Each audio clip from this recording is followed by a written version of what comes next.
The UFL Gambling Podcast Week 9 reaction show and power rankings episode on the Sports Gambling Podcast Network is brought to you by Underdog Fantasy. You can win up to 100 times the amount of money you enter with Underdog Fantasy. Pick 'em. Sign up with the promo code TCE SGPN to claim your special pick plus first time deposit offer up to $250 in bonus cash. Yes, they do have UFL action. UnderdogFantasy.com, promo code TCE SGPN. We're also brought to you by the Mega Memorial Day merch sale. Yes, 15% off everything in the merch store with the promo code SGPN May. That goes to the end of the month, folks. So hop on over there. And remember, as always, to let it ride. Hey, this is Pac-Man Jones. You're listening to SGPN. Let it ride. Football is a unique American experience. A game described by one turn-of-the-century critic as crude and barbaric, with little chance of survival. But survive it did. I don't give a damn who you are. This is America, Jack. You know how to play British high-dose football? Being played in the United States Football League.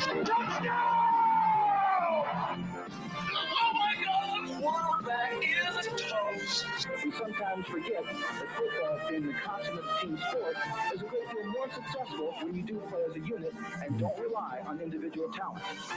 Frankly, I'm impressed with the USFL. America, this league is good for America, and football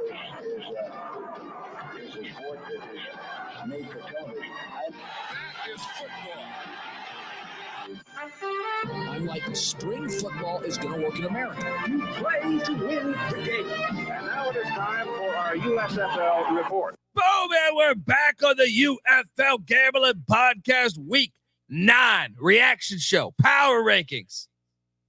Folks, hopefully you're watching this as well. YouTube.com/@UFL Gambling Pod. Hit that like, hit that subscribe button. We have one more week of the regular season. Excited to talk about all the action. But before we do that, if you're wondering who the hell you're listening to, that is fair. My name is Colby Swinging Database Dan, a.k.a. Pick Dundee. That's not a pick. This is a pick. He was raised in the land down under, where a man thinks on his feet, speaks with his fists, and lives by his wits. When Dundee happened, he was a superstar. I'm probably drinking too much and celebrating too much and not sleeping. Would have killed a normal man, but no, that's gone. The medical advice I got from that was like being hit by lightning. Pretend it never happened and get on with your life. Woo! Busy weekend. Had to catch the games on a little bit of a delay. But I got them in, boys. I got them in. And I'm excited to talk a little ball. Spent my morning, my Tuesday morning catching up on the United Football League where Crossroads beat coffee. All right, let's go. I am joined by my co-host. He is the host of the Bottom Line Bombs podcast.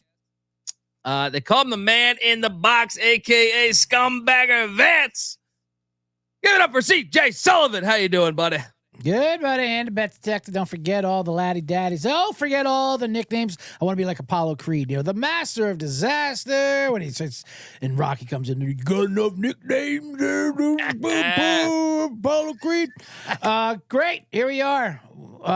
Back-to-back meaningless. Can't wait. UFL. Let's do it. Let's rank them. Let's rack them. We will. All right. Watching a UFL game is like watching a goddamn UFO. All right. You're telling your friends about it. I was at a wedding. Saying you catching this Michigan Panther offense? No one knew what the fuck I was talking about, but I was there. All right. I was tuning in. I was tuning in. We are joined by third man in the booth, host of the Old Fashioned Football Podcast. He's back from the Ozarks. Not sure if he tried any cocaine or met up with any cartel, but give it up for Justin Mark, a.k.a. J Mark. How you doing, buddy? Doing good. Much like you, I had people. What are you watching there on your phone? It's football.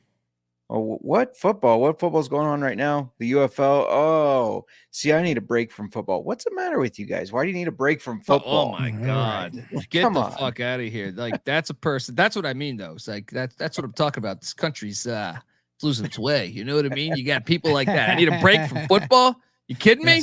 Who needs a break from football? And shout out to the chat. We got Drunken Irishman, Lane Elliott, and Derek also thinking his Michigan at 9 or 10-1 still a good play. We got to talk all about that. Actually, the first game that happened was was my lock. The Arlington Renegades 36, the St. Louis Battlehawks 22. You know, the score is a little misleading considering Arlington only had 7 more yards of offense, but the big play I think was Manny Wilkins threw a pick 6. He had a couple of interceptions.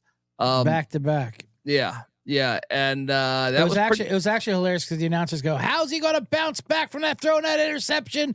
It all depends on how many will." And as soon as he says it, with another interception, as soon as he did it, pick 6, like that's how he's going to bounce back with an immediate replay of the exact same play. That was a big difference maker right there. He was 18 of 32, 56%. Once again, 179 yards, just 5 yards of completion, 1 touchdown, 3 interceptions. Renegades rush defense, fucking horrible. Sailors and Wilkins had, I don't know why. This is my problem with the Battlehawks. 14 rushes, 104 yards, 7.4 yards rush, and he only has 14 rushes. What the fuck you doing there, Tony Meatball? I guess the game doesn't matter though. But I mean, they can definitely let home field can slip from them now for sure. My logic is like, dude, if you're getting 7.4 yards a carry, you should have 30 carries. All right. Just going to throw that out there.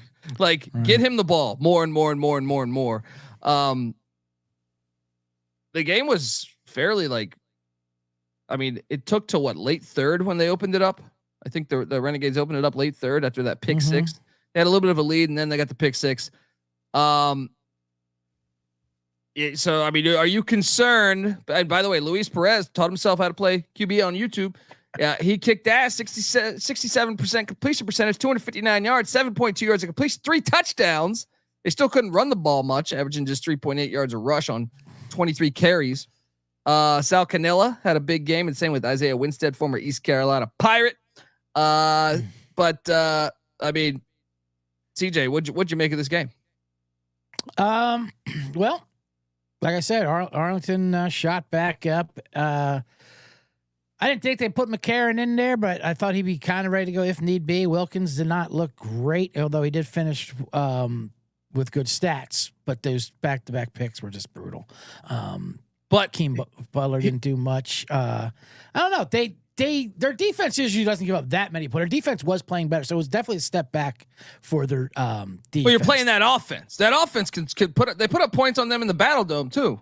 Yeah, for sure. That's why you'd think on the rematch they tighten it up. Usually they don't have the same success, but to give up 36 in a row, and I know one was a defensive touchdown, but still, that was not characteristic of St. Louis. But they're definitely slipping.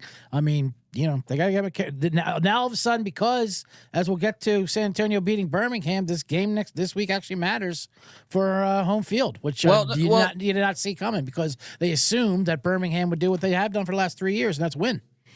Well, no, actually, but that made this game useless. That's the only unfortunate thing, and I saw someone tweeting that out. Right? No, that makes this game coming up. They're playing each other, San Antonio and St. Louis, this week, and that's for home field advantage. But I saw someone say that even if they had lost that game, who lost the game? San Antonio? Yeah, St. Louis. St. Louis did lose. I'm sorry. If San Antonio had lost that game, my bad. Then they would. Then they still had to play for home field advantage. Yeah. So they made this game kind of irrelevant in a way. So. If Battlehawks had won, right, and Brahmas had lost, then Battlehawks would have clinched it. Yeah, because they own the tiebreaker over Brahmas right now.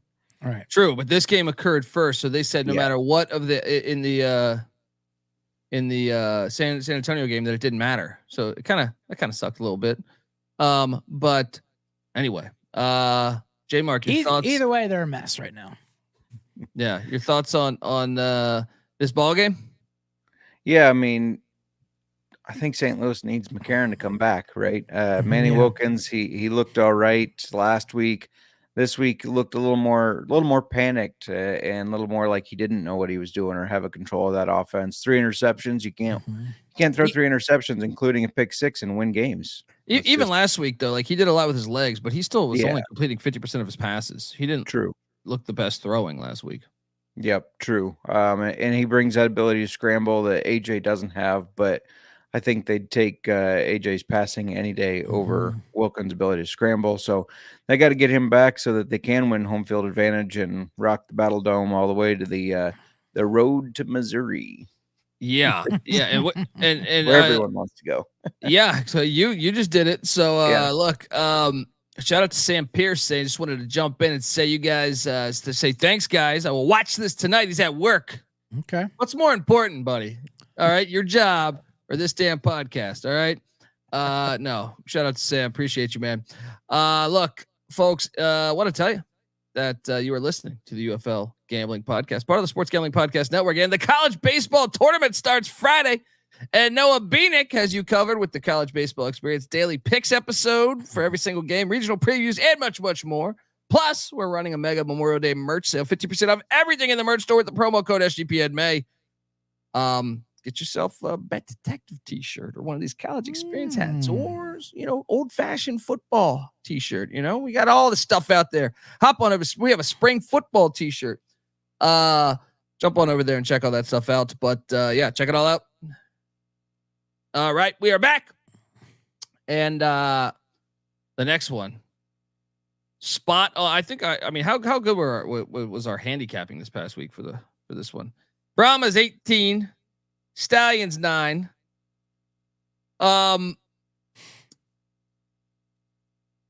We were all over the Brahmas. We said it was worth the money line play, but I'm gonna just bitch a little bit here. The most pivotal play of the game, well, one of the most, was an incomplete pass that they called a late hit or trash talk or something on personal foul on the number 24 on the secondary at one of the most pivotal points for Birmingham. Thought it was ridiculous. Thought that call was absolutely horrible. And look, I had San Antonio, so I mean, cool, but almost seemed like they gave San Antonio the game there at that point, because that was it, allowed them to take another 2 minutes off the clock, I feel like. And then they got 7 because of that 15-yard penalty, which made it a 9-point game. I thought that was a horrible call. What was your thoughts on that play there, CJ? Yeah, I mean, the call was questionable. A lot of, like we were discussing before the show started, like just this league in general kind of disappointed us whether they're following the NFL's path of these these overprotective calls and just questionable taunting and things like that. Like, we don't have corporate sponsors looking down. What are we doing here? Let's as J Mark was saying, let's bring people in with the people who are sick of this bubble wrap attitude here of like that was a huge call in the game, dude. You're gonna take 2 minutes off the clock. You're gonna extend them. Yeah. Right. And we become so immune to it, with the NFL. So like, oh, that's just the way it is. Just bad calls. Just move on. And they're huge decisions. But if we talk about the game itself, obviously Chase Garber's coming back last second there, changed San Antonio's offense completely. Not the fact that he was, amazing and but he's so much more confident than Dormady, but it opened up their ground game because they had to threaten because of Chase Garber's. They ran as a team. You got to like this, Dundee. They ran for 219 yards a team. 5 different players at over 25 yards. 5 different Brahmas. And I still stand by this. And like, it's disappointing for this year. Mm-hmm. Anthony McFarland is better than the league. He's great. I don't understand. Yeah. Like the best comparison that I can say was like when you watch the USFL and Cavante Turpin, who later went to the NFL and became a Pro Bowler. You're watching these games and you're like, whoa, who the fuck is that? Like, they're way better. And it's like watching McFarland catch these passes out of the backfield and get a couple runs. And you're just like, what? Why aren't they playing him more? Get the ball to this guy. But yeah, they did look good. I said that to me, the biggest thing was what they did to the Birmingham rushing attack. Because you thought Adrian Martinez is going to get his. He had over 11 yards of rush, but Marable only 17 yards. Ricky Person Jr. -1 on 7 carries. Yeah. I wonder, if that is that just a flash in the pan? They lack motivation. I don't know, but yeah, I mean, I was just gonna say it's hard totally rip them for having their first loss in a couple of years, in a game. And some they have locked up. They have home field locked up because of the scheduling conflict down in Michigan. And then, and they've been the most dominant team. They had their couple big games there versus St. Louis and back-to-back, and even DC. So, maybe they weren't highly motivated, but they are going to. It is a mind game, though. San Antonio knows if they do play each other in a championship game that they can beat them. Well, we saw them lose to Houston last year. I think it was. Yep. Was it Houston or Memphis? Yep. It was Houston to end the season. Yeah. They don't like those Texas teams. I'll tell you what I am really concerned about. If you really want to be serious about Birmingham, because I still think they're the best team, but John Chavez, the legendary defensive coordinator, if you follow college football, he's been a great defensive coordinator for a long time. No longer with the team. That was announced today. And they didn't. Here's what I can't stand about this league in a way. Give me information. Wow. Like, he's old enough where he could have actually had a health problem, but I would like to know if there was maybe some turmoil, because if so, that's kind of big news. He's a damn good defensive coordinator. That's what this league is, though. The middle of the week unannounced transactions that who knows, was his job the related? Best team in the league's defensive coordinator on a defense that's been pretty damn good this year. Yeah. Is gone. Oh, no, go ahead. After a useless week for there's them. A story. There's a story there. Bet Detective's going to have to get on this. Yes. Some kind of shenanigans going down there in Alabama. Yeah, because they didn't say he's stepping away or anything like that. It says he's no longer with the team. Yeah, that is interesting. I mean, you would think if it was medical related that they would have said that he's stepping away for personal reasons or whatever. Mm-hmm. I wonder what went down. Is granddaughter getting married? It's like, guys, it's in the Bahamas. I'm just gonna stay down there a couple weeks. But I mean, I feel like that's like gigantic news, because I do think, me and J-Mark were just talking pre-episode, there's, to me, like, one of the league's flaws of this season would be, I don't think the coaching hires were very good. The team that's dominated, to me, has the best staff and the best eye for talent. And part of that was John Chavez, who's a fucking legendary defensive coordinator if you follow any SEC football team. Mm-hmm. So that's pretty substantial news, in my opinion. But what'd you make of the game, J-Mark? Yeah, I mean, you would think if they were going to get rid of anybody performance-wise, it would have been in the offense. It's the first time the Stallions have scored less than double-digit points ever, or since the USFL. And so credit to the Brahmas. I know maybe there was lack of motivation, but they led the whole week up to that with Skip Holt saying, like, hey, we're climbing the mountain. We don't want to look down now and say, look how high we are. We want to keep climbing it. So it was interesting to see that they couldn't put points up. But that's what's interesting too, though, is like if they fired him, like they still held San Antonio to 3.8 yards a rush. You know what I mean? Like, it's obviously not a competitive thing. It's not like oh, we got to make a change here. I mean, it was probably a personal request, either granted or some kind of incident that happened there. There's no way it can be justified as we got to make a change on defense because we gave up 18 points. Unfortunately, Cody Latimer out for the year. That's terrible. That was a passing play. I've long lobbied that passing plays make the game unsafe, and we shouldn't pass the ball. Mm-hmm. All right. My numbers say, and I have numbers from the National Football League, that injuries on passing plays are actually much higher than running plays. So I just want you to know, folks, that if we do ever change the kickoff, I will be fighting for the no more passing the football down the field. Okay. But that's a substantial injury. Very much so. Moving forward, that's like one of their best offensive players. Yeah, that's a huge part of their offense, a huge part of the mismatch that they create on offense. Him being a wide receiver in the tight end position, basically. So that's going to set them back for sure. Yeah. I mean, he had 36 catches for like 400 yards this season, which is a great number considering 10-game season and the inconsistency at the wideout and tight end spots throughout the league. Yes, terrible. Yeah. Dormity's number one target, even though Dormity's on now. But Garbers is back. Garbers is back. Who's starting moving forward? You gotta go Garbers. I mean, he just looked so much better. Yeah. The whole offense just looked better. Like I said, it opened up so much running lanes for him. which they never had before. Do you think there's a world where Birmingham didn't really prep for Garbers and he came in? I mean, sure. But you know what I mean? Like, I can sit, you're talking their motivation too. I mean, like, I don't know. What's the difference of game plan between? It's easy to see a tide turn. I'm trying to sell it. I'm trying to make it interesting, you prick bastard. All right, let's move on. This fucking guy. Well, like it says in the chat, they didn't want to show their cards. You know, these are weird situations where there's not much on the line, if anything, and their playoff team, especially this week. All 4 teams are playing back to back. They're playing, you know, the XFL championship and UFL championship. Then they're playing each other again. So you didn't think they'd show their cards this week. Wait do you see this one coming up? They're definitely not going to want to show anything. Cade's asking the idea that the UFL ended up being less cool than the UFL itself. Were there this many meaningless games at the end of the XFL season in 23?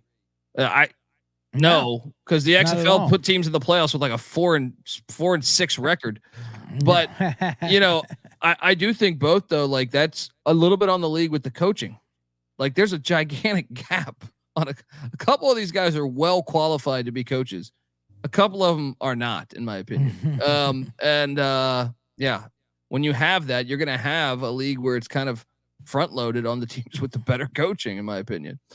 Because the talent levels aren't there's not a gigantic gap. Maybe you can talk me into Birmingham scouting just way ahead of everybody else. But after that, I don't think the talent gap between Memphis and St. Louis or whatever is that large. Now Memphis definitely struggles on the offensive line, but I would like to see a different coach with that team because we've seen a lot of the Memphis players be good elsewhere.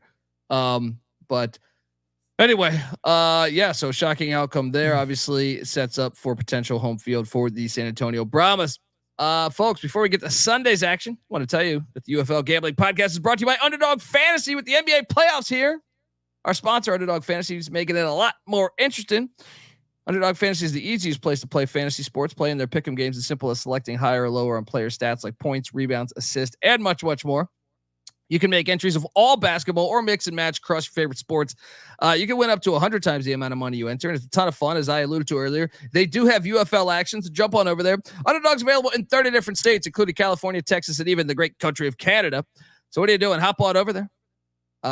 New customers also get a pick'em special in the lobby when they sign up. Check it out. Check it all out. So yeah, Underdog Fantasy. Promo code TCE SGPN to claim your special pick plus first time deposit offer up to $250 in bonus cash. Once again, underdogfantasy.com, promo code TCE SGPN.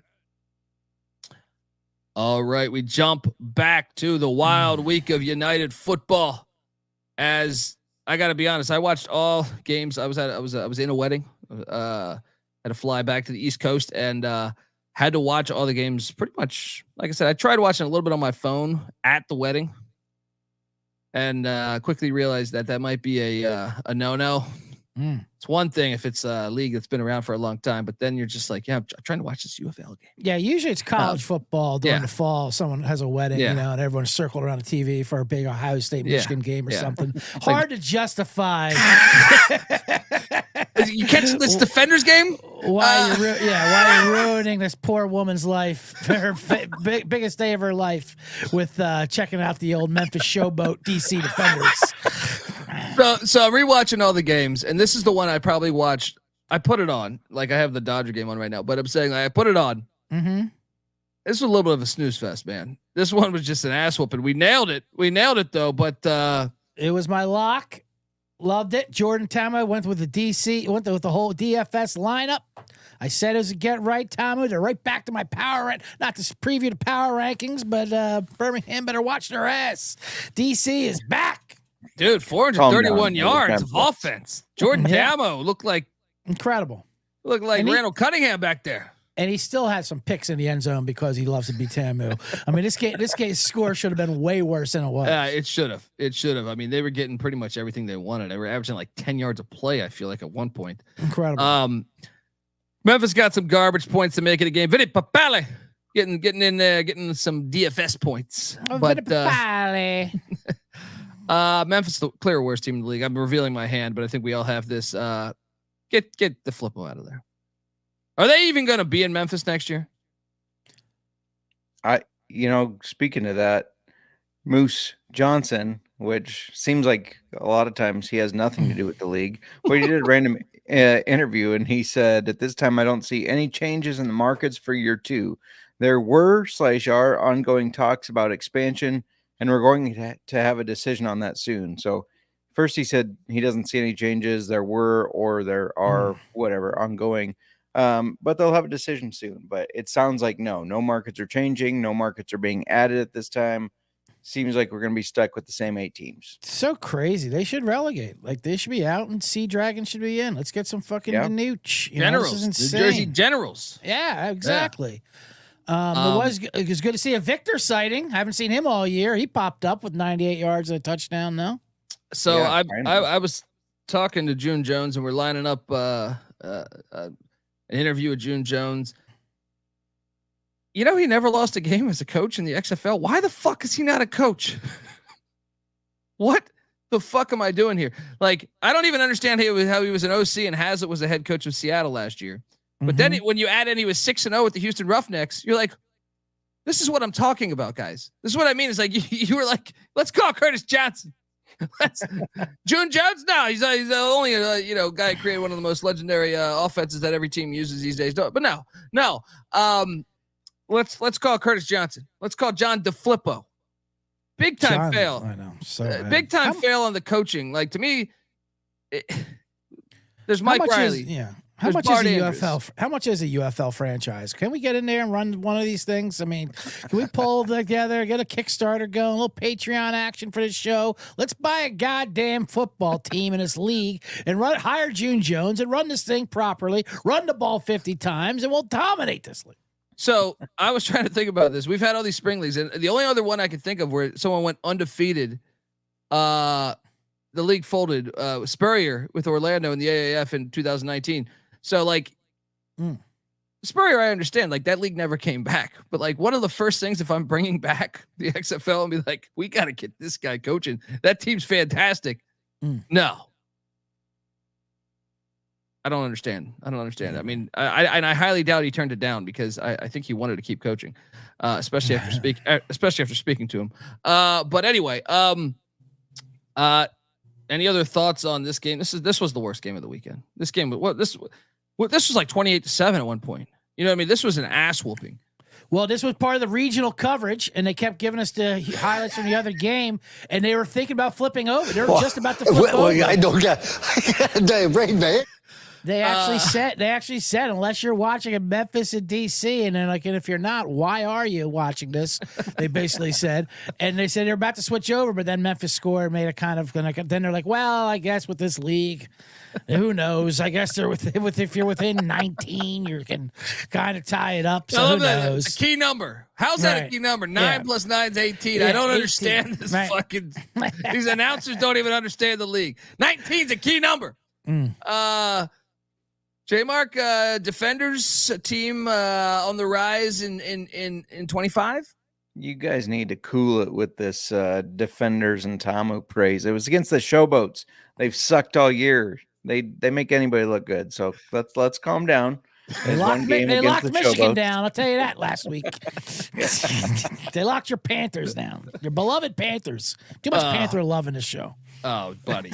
I mean, I could tell you, I finally got. A couple weeks ago, you guys were laughing at me when I had them power ranked second, and I've had them power ranked second ever since then. I still laugh at that ranked second. That's a joke.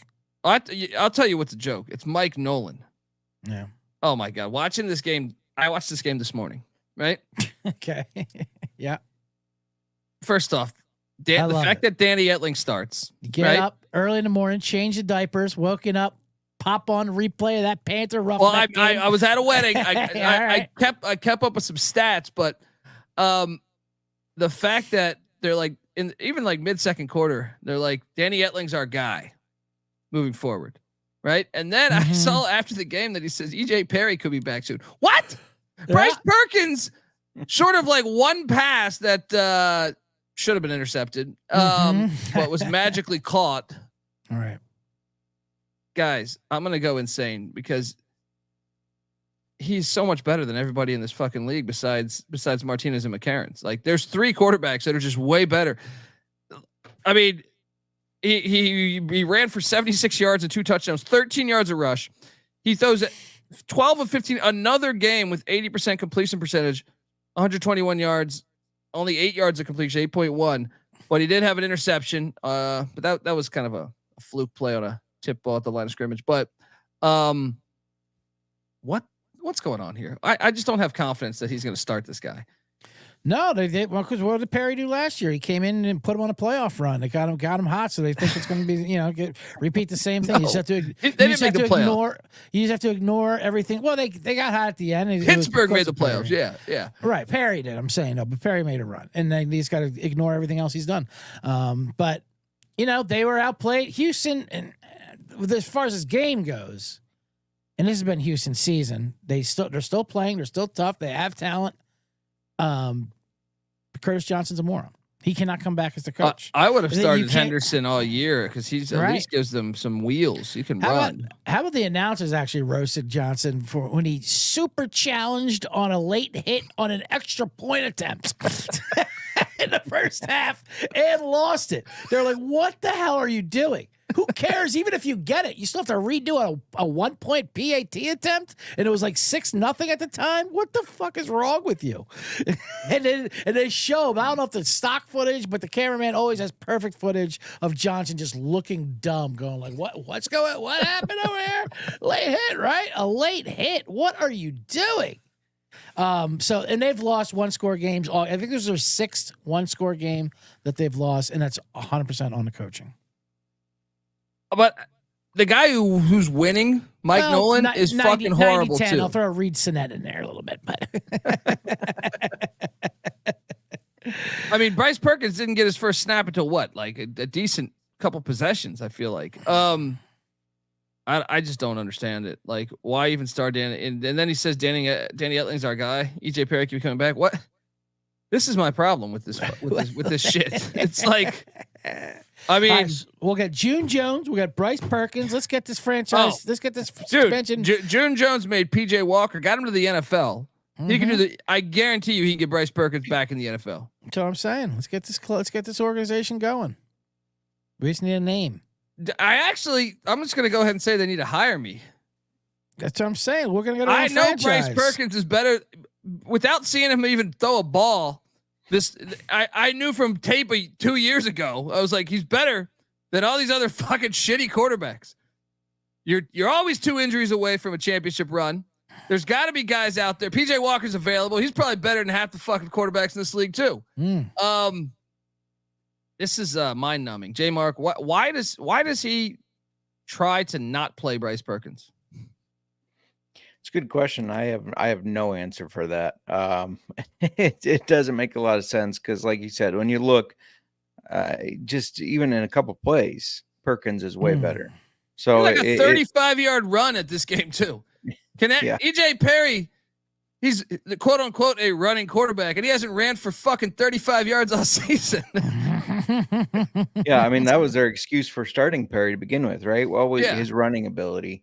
So, yeah, I don't know. It doesn't make a lot of sense. In going back to Derek's question at the beginning of the show, 9 or 10-1. I mean, at this point, there's going to be 4 teams in it. Michigan's going to be one of them. Maybe they can beat Birmingham, but they could. Can you trust who they're going to start at quarterback? If EJ Perry is in there on that playoff game, no, I don't want any part of 9 or 10-1. I mean, Etling, I know the one pick got called back because the guy tipped it and he was out of bounds, but he should have had 2 picks. Etling's Perkins had an interception, but it was actually that was a deflected ball at the line of scrimmage. He should have had another one that ended up being caught, but besides that, every other throw was pretty precise. And then Etling was living on the edge all game. I feel like there was multiple throws that could have been picked off, and I'm like, why the fuck are you starting this guy? You know what I mean? Like, okay, I'm not saying Etling doesn't deserve to be in the league, although I kind of think EJ Perry doesn't really deserve to be in the league. After watching all these other backups, I think out of the 4 quarterbacks they've used, Perkins is clearly the best. Etling probably second, Lewerke third, Perry fourth. Would you guys agree to that? No, but I think it's a little disrespectful to Perry. Listen, Perry's not the best, but where would you have Perry ranked there? I'd have him third at the very ahead of Lewerke? Yeah. I mean, I guess I'm not going to argue that one too much, but right. But yeah, the point being, I'd like to see him play Perkins. At least Perkins has a ceiling that the other quarterbacks do not have. You know, dude, with the league needs that with his rushing ability, he can make plays that the other guys cannot. No. Not only his rushing, his throwing. No one in these fucking leagues throw 80% complete 80% of the passes. That was Kobe to my rankings of the Michigan quarterback room. Dude, that's 3 straight weeks, 80% completion percentage. Like that doesn't happen in these fucking leagues. They need to get a conference call with all and say we need to find more guys like Perkins. The league will be more viable for fucking fans. Anyway, J Mark, any other thoughts on this this comeback win for the Panthers that me and you should have hit on? I mean, just the Roughnecks do this all the time. It doesn't matter how much ahead they are, right? They lose games.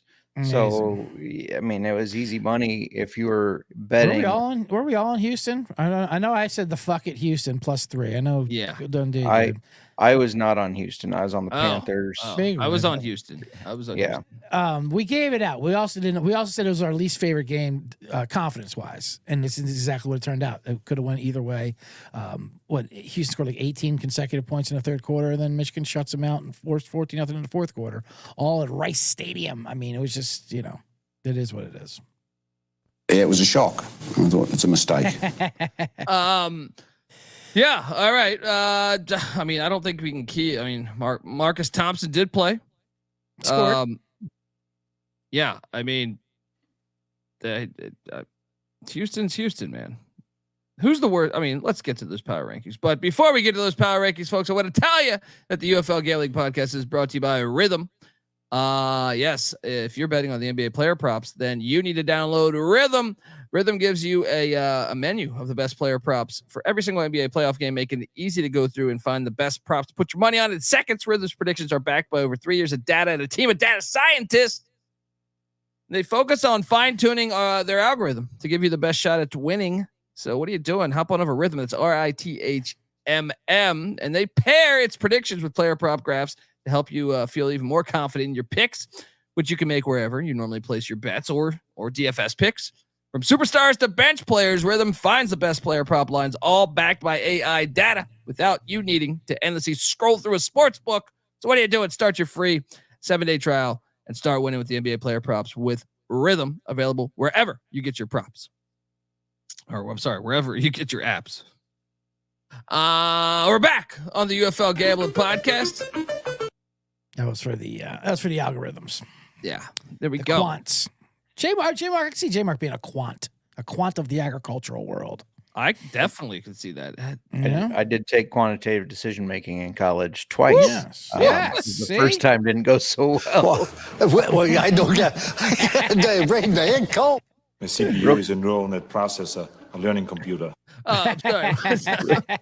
Real quick, I don't know if you guys saw, but son of bum Wade tweeting about the UFL's power rankings from the start of the season. Did you guys see this? I did not. Yeah. So he's taking a little shot. I think it's RJ Harris or whoever from Fox Sports that does the UFL power RJ ranking. Young. I think it's RJ Young. Young. That's it. Yep. Yeah. Not too happy because January, when the UFL was starting and everything, Brahma's down at number 8. Their official order was Stallions, Renegades, Defenders, Panthers, Roughnecks, Battlehawks, Showboats, and Brahmas. So he's tweeting that out there. Actually, shot. Wade Phillips, relax, buddy. You got your garbage wins. How about this? They still scored their biggest. You like that? Their only touchdown that wasn't bullshit was a trick fucking play. All right, it's like the DC game all over again, week 1, right?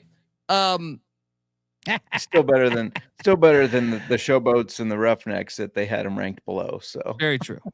At number 8 is clearly, I think, the Memphis Showboats. Fire everybody.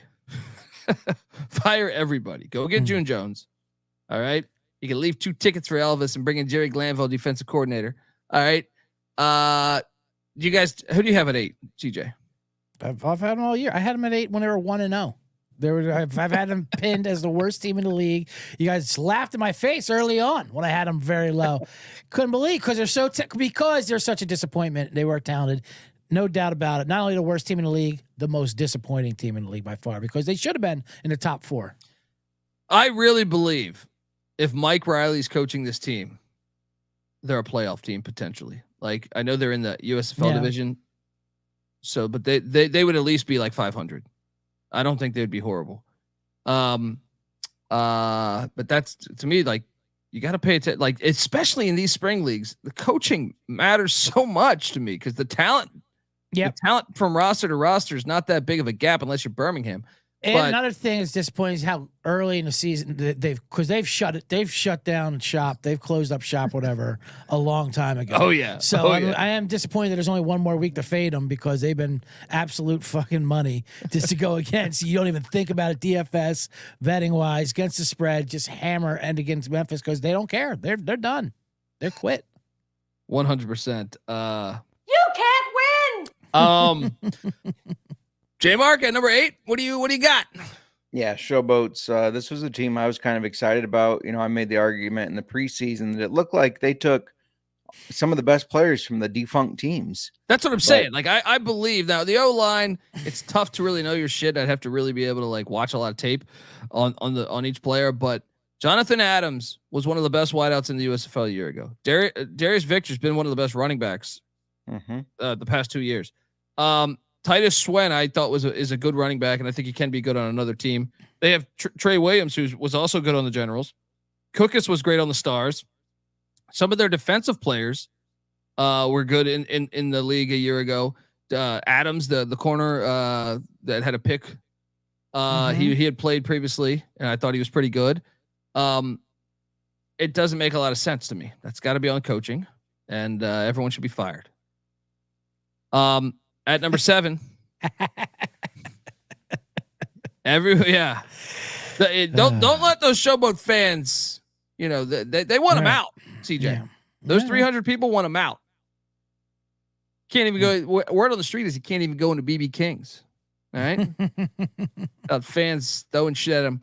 I mean, it's hard to decipher though between normal, regular crime in Memphis or what's protesting of their coaches coming into a barbecue place. At number 7 is the Houston Roughnecks. They just suck. Yeah, which is a shame. If you had to pick a team that's closest, let me ask you this: with a new coach, Memphis, Houston, who? Like, because I actually think they're in these games. At least they're fighting. That's what they might have a better roster in a way. That's what I was gonna say. It's a shame because Houston they just need a coach. I mean, like they're playing, but you also have to give Johnson credit for having them motivated to play each week as well. That's also a job of a coach, although he makes a lot of obviously in-game mishaps that are easy to make fun of, but he does have him playing. The players do like him. There's a reason why he got that job. But at the same time, yeah, he's bad. They've lost 6 of their 7 losses or 8 losses, whatever it is by single digits, and it's all on him. And you can point to him. But it's a shame. They are trying, so I like them. I like backing and whatever. But yeah, they're 7 for me as well. Yeah, he felt like shit afterwards. Everybody booing the shit out of me. Who do you got at number 7 there, J Mark? I got the Roughnecks. I was just gonna say, are we sure the players like them? Because it seems like every time they do something good, like, oh, we held them to a 4th down, they got a punt. Let's jump off sides just so they can extend their drive. Like, right. we don't want this looking good for Curtis. The discipline's not there, but I do think they like him. I saw Andre Johnson, who used to be coached by him, a few games ago. He was on the sidelines showing up just because that's his guy. So I do think he's a player's coach, but yeah, they suck. And at number 6.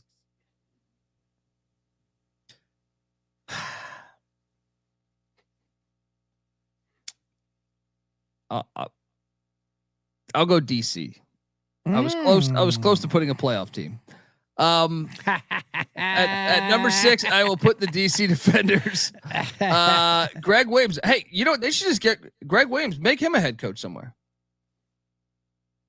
Come on, put him down there in Houston. He's got a history in Houston too. He was with the Oilers back in the day. He's got a history with a lot of things. I think that's the reason why he's not a head coach. Oh, come on, Bountygate. Every goddamn coach in the 80s and 90s had bounties. This guy gets mic'd up one time, and everyone thinks he's the worst human being ever. But that's your Dana White league. My fucking high school coach put a bounty on a player. All right. Did he say let's destroy Frank Gore's brain or whatever the hell he said? No, it was his knee. It was his knee. Then who's number that skinny little fruit receiver number 10? He's got a concussion. Let's rack his brain up. That's what he said. Figure of speech, man. Figure of speech. All right, when you say kick his ass, does it actually mean you're going to kick his ass? Like kick him in the ass? No, it means you're going to kick his ass. All right. Put Greg Williams back there. Let's go. I didn't know that was a figure of speech. Would he say twist his ankle when he's in the pile up? He said that shit happened all the goddamn time. You're naive. Hey, you are fucking naive if you don't think that shit happened by most coaches. I'm not against it. I'm talking PR reasons. You're talking about your Dana White league you want. That's when that's when you'll have Greg White as your head coach. Well, look, I'm just saying, to me, like, it was going on all the fucking time. Someone this past weekend just put a clip of the Steelers game where I think Greg Lloyd was doing that. Talking about Greg Lloyd. Yeah, sure. That's my point is that every goddamn coach was doing it back then. They were saying, hey, they're teaching it. So why don't you put a Bronco Nagurski highlight while you're at it? I mean, you're talking about a different era. That's Greg Williams. What are you talking about? That's what Greg Williams is from. He's from that coaching era. I know, but you're talking about coaching today. I'm saying. You want TV ratings? I'll tell you about TV ratings. All right. The more hate you put on the field, the better the product's going to be. Same with basketball. There's a reason why we watch Cincinnati, Xavier, and Carolina Duke every fucking year, right?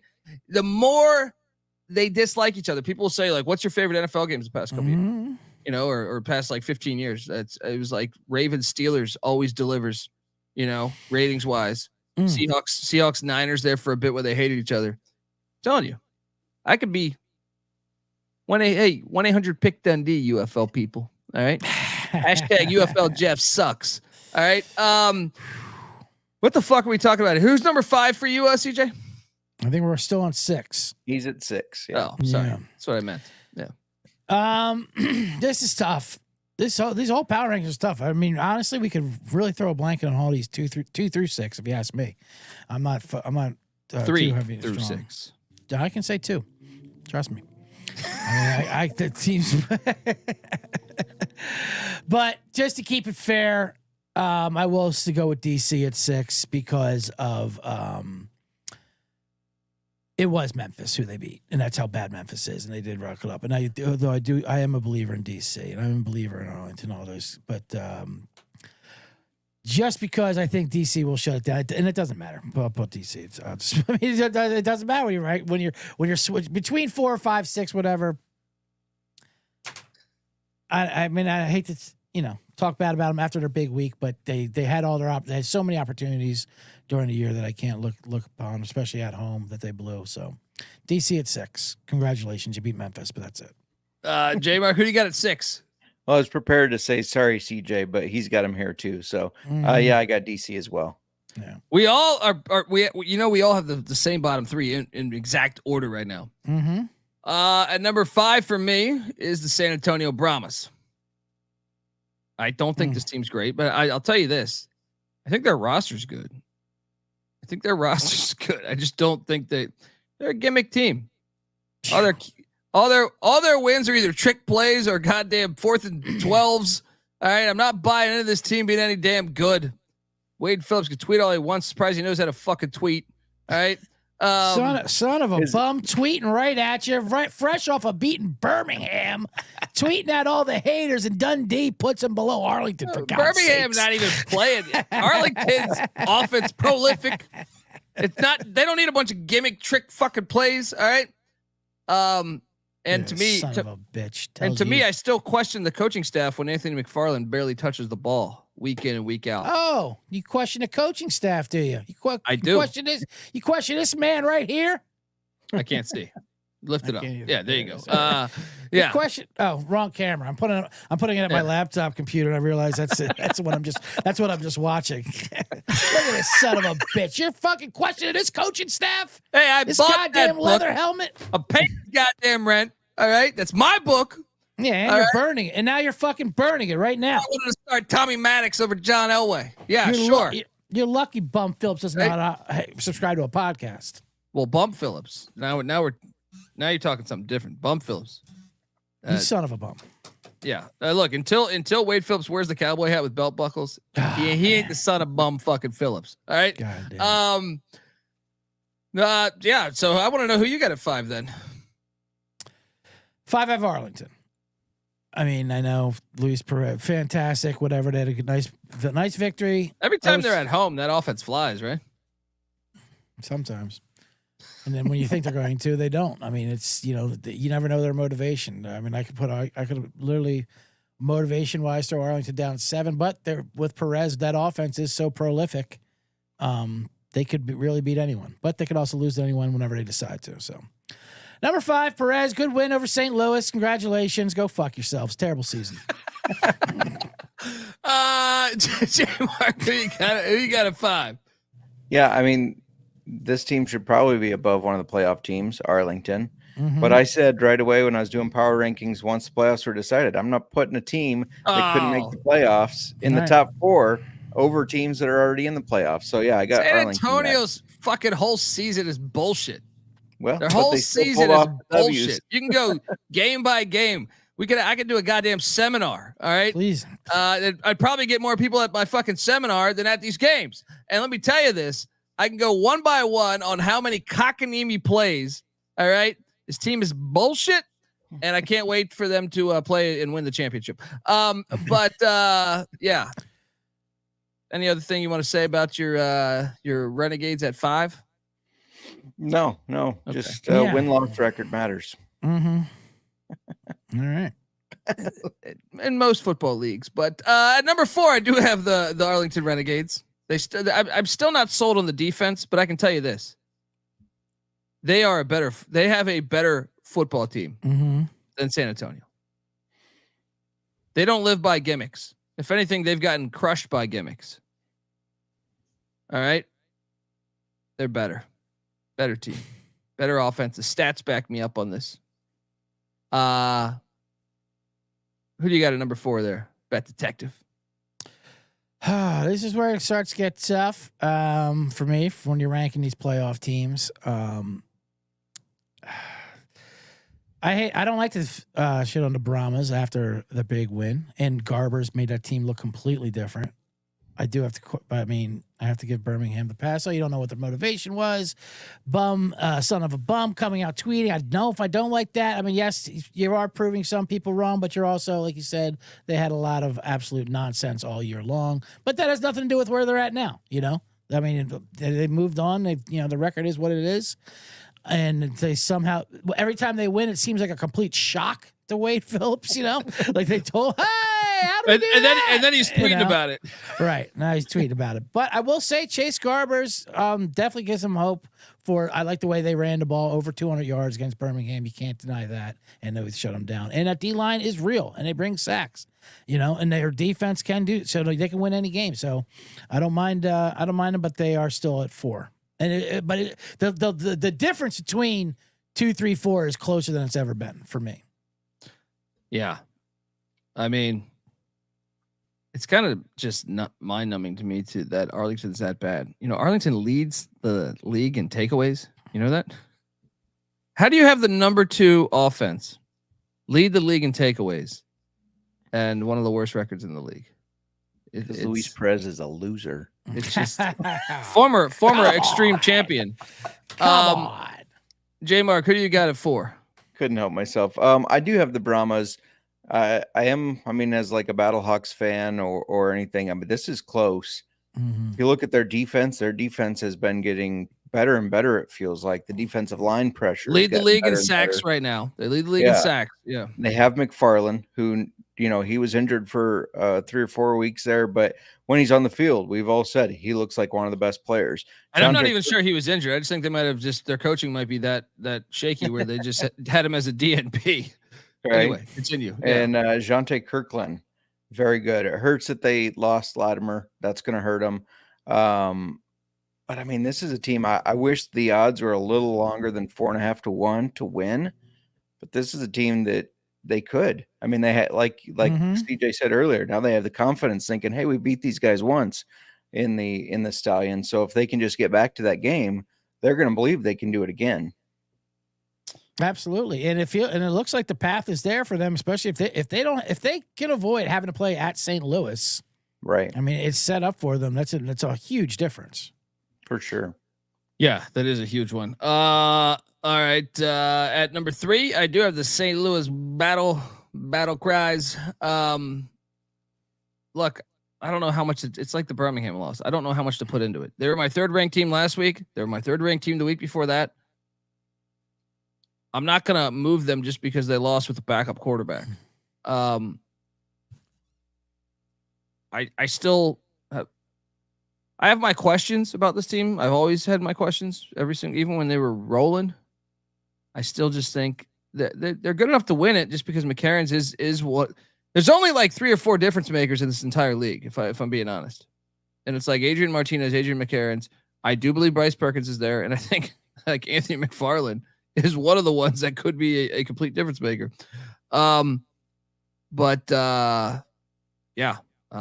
my number 3. Bet Detective. I have Michigan 3. They're just solid all around. If they play Perkins, sure. I mean, they have a bigger ceiling that way, but they're nothing great. They are solid. Their defense just turned to back up a little bit, but it's not the same defense it was first half injuries, of the year. Man. They got injuries on the like Ginda is one of the best linebackers in the league. He's out for the season. That is something I will say. Michigan, their defense is not nearly as good. It took another hit too. I have another guy that's out too. Yeah, but so that's what they leaned on. And now if you can't lean on that, what do you have? Well, I mean, you should be able to lean on of a guile, and you're great comeback win versus Houston in Houston, but at the same time you had to have a big comeback win at Houston versus Houston in a game. But like I said, who knows what that meant? It probably meant nothing. The scheduling conflict is hilarious that they can't have home field even if they did win out. So who knows what their motivation is? But no, they're good. They're great. I don't know. Whatever. I'll keep them at number 3 though. Yeah. Never say die, eagle. Never look back. Never say die. I'm sorry, I don't know why I played that. It just fit. It fit. Who do you got at number 3 there, J Mark? I like official quote from CJ. They're good. They're great. Whatever.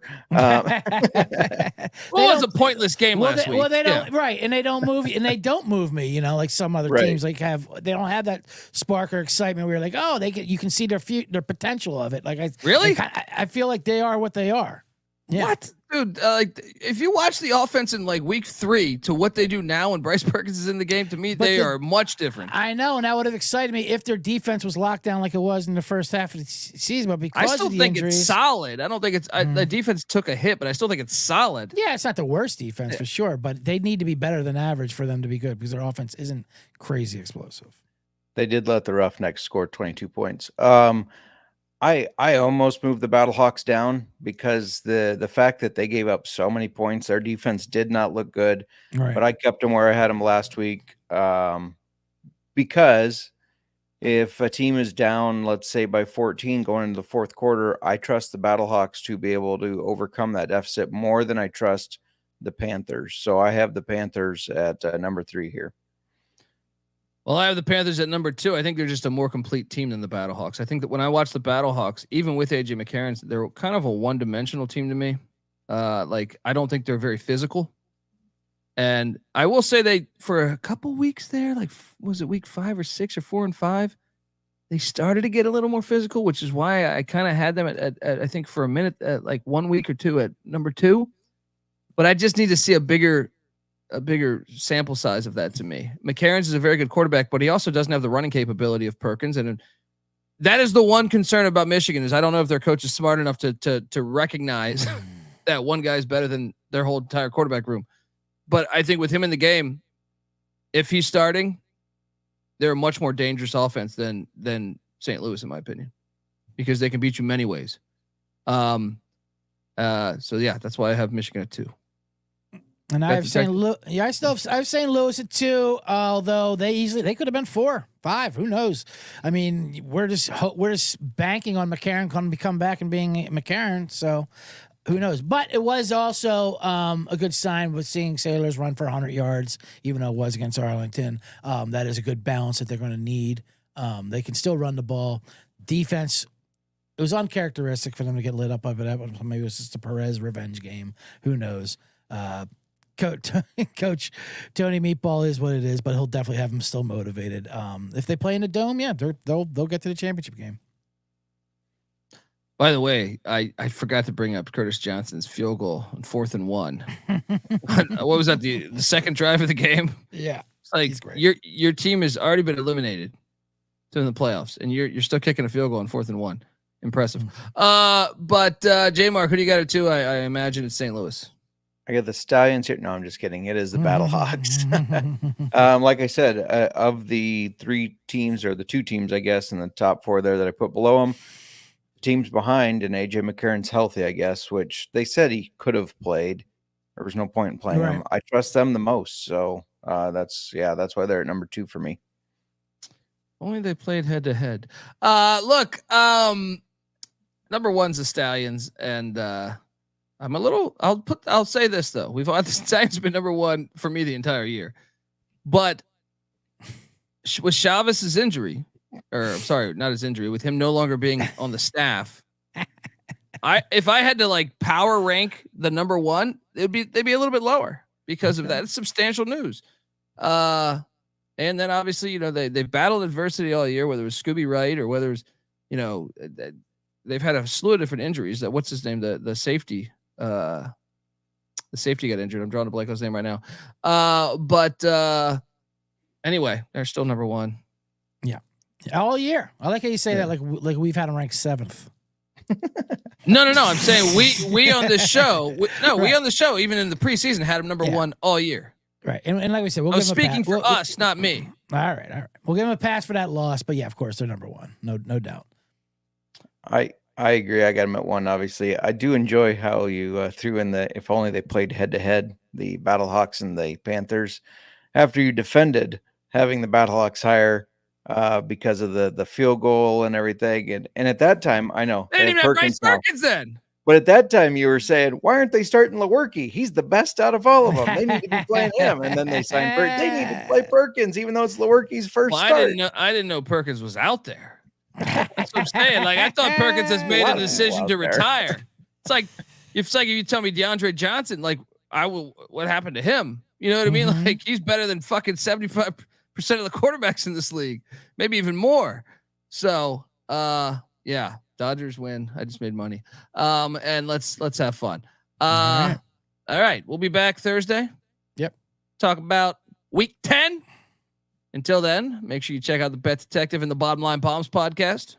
Give him a follow on Twitter at CJ Sullivan _.